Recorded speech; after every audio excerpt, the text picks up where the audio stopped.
Baik, bismillahirrahmanirrahim. Kembali kita lanjutkan persiapan untuk ngajar Kifayatul Akhyar dengan baca terlebih dahulu di halaman 4.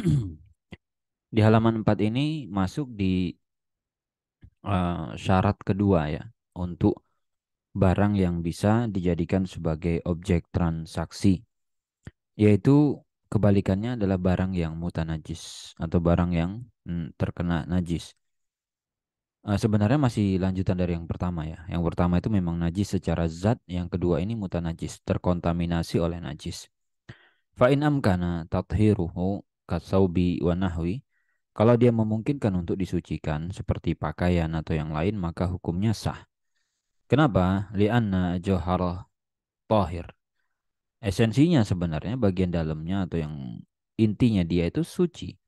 Wa ilam yumkin. Tapi kalau tidak memungkinkan untuk disucikan ya, seperti susu, dabs dan yang lain. Dabs ini apa? Kita cek dulu. Maka itu tidak sah. Berarti kan itu perlu dibedakan ya. Ada barang-barang yang kalau dia terkena najis masih memungkinkan untuk disucikan atau dibersihkan. Dibs ya. Dibsun itu sirup. Jadi adabsu, adibsu, dibsu. Dabsu, sirup ya. Jadi ada dua yang bisa dabsu, dibsu. Dabs al-aswad minhu. Ja'hu dabsan jama'atan katsirah. Malun. Dabsun katsir. Dibsun. Dibsu tamr awil inab. Tapi dibsun yang lebih ini ya. Yang lebih banyak. Dibsun nakhal asalu.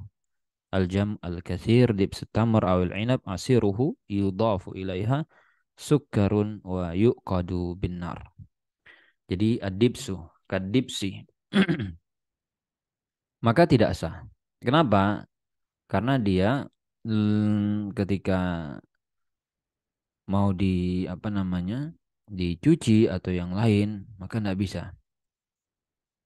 Kemudian wujudun najasa wa naqla Nawawi fi syarhil muhazzab al-ijma' ala imtina. Jadi dilarang ya, ada ijma'nya. Wa amal adhan al-mutanajjisa, bagaimana dengan duhun, minyak-minyak yang terkontaminasi dengan najis, terkena najis seperti zaitun atau yang lain, mungkin tidak dia disucikan atau dipisahkan dari najis? Ada dua wajah ya. Asahuha, ada dua pendapat di situ. Yang paling kuat yaitu tidak. Kenapa? Li'annahu alaihi salatu wassalam su'ila anil fa'rah. Karena Rasul pernah ditanya tentang bangkai tikus yang mati di minyak samin. Beliau mengatakan, in kana jamidan, kalau bentuknya padat dia seperti mentega atau yang lain, maka fa'alquha wa ma haulaha, buang bangkainya dan yang padat tadi yang di sekitar bangkai. Wa in kana zaiban fa'ariku, tapi kalau dia cairan maka tumpahkan, buang. Kalau amkana tathiruhu lam tajus iraqatuh. Maka kalau seandainya memungkinkan untuk disucikan, tentu Rasul tidak bilang suruh tumpahkan atau buang. Karena kan itu bentuk perbuatan menyia-nyiakan atau memubazirkan harta. Ma'anahu alaihi salatu wassalam nahaan idha'atil mal. Di mana Rasul juga di riwayat yang lain itu melarang kita untuk buang-buang harta. Sehingga bisa dipahami kalau itu bukan najis dia, gak mungkin kan dibuang sama Rasul. Wahal tajuzu, boleh ndak kita menghibahkan minyak yang mutanajis atau munajjas, terkena najis dan semisalnya, atau kita sedekahkan sajalah, tidak dijual. Anil qadhi Abi At-Thayyib, mana ahuma, jadi dilarang ya, tidak boleh. Qala Ar-Rafi'i, kalau Imam Rafi'i mengatakan yusbi an yakuna fihi ma fi hibatil kalbi minal khilaf. Jadi beliau menjawab dengan mengatakan ada kemiripan sebenarnya dengan kasus hibah. Kita memiliki anjing lalu dihibahkan. Qala Nawawi, Imam Nawawi mengatakan yang bagi an yaqta bi sihhati sadaqah bihi lil istisbah wa nahwi. Jadi bisa kita pastikan sah dia mensedekahkannya untuk misalnya dipakai sebagai minyak lampu, karena dulu mereka menyalakan lampu itu dengan minyak. Dan waqad jazama al-mutawalli bi annahu yajuz, boleh juga kata al-mutawalli. Naqlul yad fihi bil wasiyah wa ghairiha. Dengan wasiat atau yang lain wallahu alam. Jadi di situ ada beberapa pendapat, ada perbedaan pendapat. Imam Nawawi mengatakan boleh. Tapi ini nanti katanya akan disinggung juga. Saya tibayanu hukmiha fil hibah. Ada pembahasan tentang hibah nanti akan ketemu insyaallah. Wa amma syartus tsani wa huwa an yakuna muntafi'an. Sekarang kita pindah ke syarat kedua, di mana barang itu harus punya manfaat ihtaraz min bih wa turiza bih amma la manfaata fi, pada barang-barang yang tidak ada manfaat berarti. Fa innahu la yasih. Barang yang tidak punya manfaat tidak sah diperjualbelikan, tidak sah disyira, tidak sah dibeli. Wa akhadzul mal fi muqabalati, kita mengambil harta orang lain sebagai imbalan atas sesuatu yang tidak ada manfaat, itu merupakan bentuk memakan harta orang lain dengan cara yang batil. Dan Allah Subhanahu wa taala melarangnya, famin zalika, di antaranya adalah bai'ul aqarib wal hayat wan namal wa nahwi zalik. Di sini beliau memberikan contoh ya, menjual semut, menjual ular gitu ya, menjual kalajengking atau yang semisal dengan itu, hewan-hewan yang dianggap tidak punya manfaat. Lalu dinyatakan di situ kita tidak pandang ya, tidak lihat manfaatnya al-ma'dudah min khasiha wa fi ma'na hadhi as-siba allati la tasluh lil isyad wal qital 'alaiha.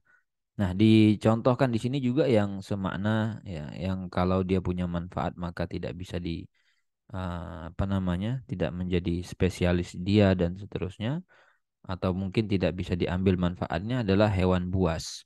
Misalnya harimau atau mungkin apalagi hewan-hewan buas itu kan tidak bisa dipakai untuk berburu, ya, tidak bisa uh, apa namanya. Cuman nggak tahu ya, nanti kita bisa lihat juga ada memang hewan-hewan itu yang masih bisa dilatih sebenarnya. Kal asad, nah di sini kan dicontohkan ya seperti singa, serigala, kemudian harimau. Maka wala nadhar ila i'tina'i al-muluk al-mustaghilina billahu biha. Seperti apa ya ini? Maka tidak dipandang kalau tadi yang sedikit ya, di sini juga kalau misalkan para raja yang melihara dan seterusnya, maka kadalah yajuz bai'il ghirab wa nahwi. Ghurab, ghurab itu apa? Gagak ya. Coba kita cek dulu. Ghurab. Ya, gagak ya. Ghurab itu gagak. Maka itu juga tidak sah untuk diperjualbelikan, la nazar ila arash, bulu li ajli an-nabal. Nabal, nubel, nubel itu bangsawan ya, anak panah, nablah, an-nabal anak panah. Jadi wala nazar itu artinya ini ya, tidak tidak perlu, itu tidak bisa jadi alasan gitu. Ya, kalau misalkan enggak, saya mau ambil bulunya misalnya. Li'annahu, karena apa namanya, dia menjadi najis ketika dipisahkan dari hewan itu. Wa kadzala yajuz sumum. Di sini dinyatakan tidak boleh menjual racun. Nomor tiga, kalau lima marromli, Imam Romli mengatakan dalam haram menjual racun kalau memang nanti banyak atau sedikitnya membunuh. Fa in nafa'a qaliluhu wa qatil. Kalau dia sedikitnya memberikan manfaat dan banyaknya membunuh, maka boleh. Ya, ini racun juga ada perincian untuk apa dulu dijual ya. Wala nadhara ila dasifi ta'ami al-kuffar. Jadi nanti mungkin bisa saja ya ada orang yang menggunakan untuk membunuh orang kafir dan seterusnya, ini nanti ada kajian sendiri tapi tidak bisa disimpulkan sendiri. Wa ma yaf'aluhu al-muluk min dasifi ta'amil muslimin fahadha minal af'ali al-khabisah. Jadi ada yang menggunakan racun itu nanti sebagai alat untuk apa? Membunuh ya. Mereka mencampurkan, mereka kemudian apa namanya? Menyembunyikan di makanan dan seterusnya. Itu perbuatan yang tercela, ya terhina. Allah Subhanahu wa taala berfirman, "Wa may yaqtul mu'minan muta'ammidan." Allah menyatakan orang yang membunuh umat Islam, orang beriman secara sengaja, maka balasannya adalah jahanam. Fajazauhu jahannam. Khalidan fiha wa ghadiballahu alaihi. Allah murka kepada mereka wa la'anahu wa a'adda lahu azaban azima. Allah melaknat, Allah menyiapkan azab yang pedih untuk mereka. Jadi ini sebenarnya ngeri sekali ancaman untuk para pembunuh. Tapi di zaman kita sekarang ya kita bisa lihat pembunuhan itu dengan sangat gampang sekali. Wa amal ayat wa ama alatil lahwi, alat-alat musik yang dipakai menyibukkan diri anillah dari Allah, fa in kanat ba'da kasriha, kalau kita sudah pecahkan ya, dan dia tidak termasuk harta, seperti misalnya dipakai untuk khasab, kayu bakar atau yang lain, maka fa bai'uha batil.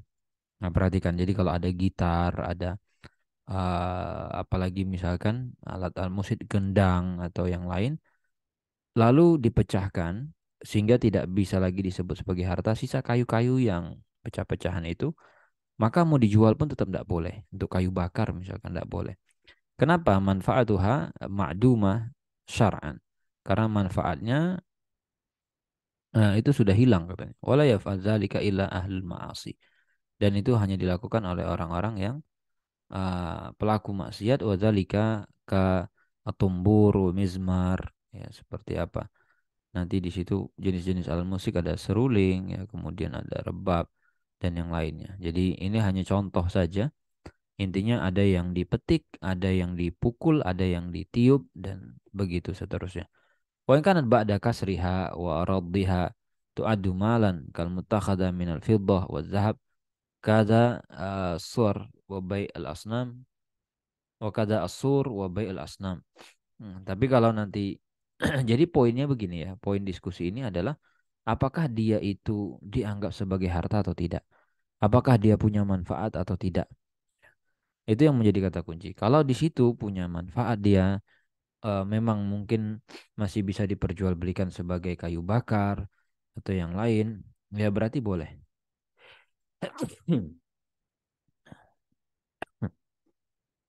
Termasuk nanti gambar ya, suar ya.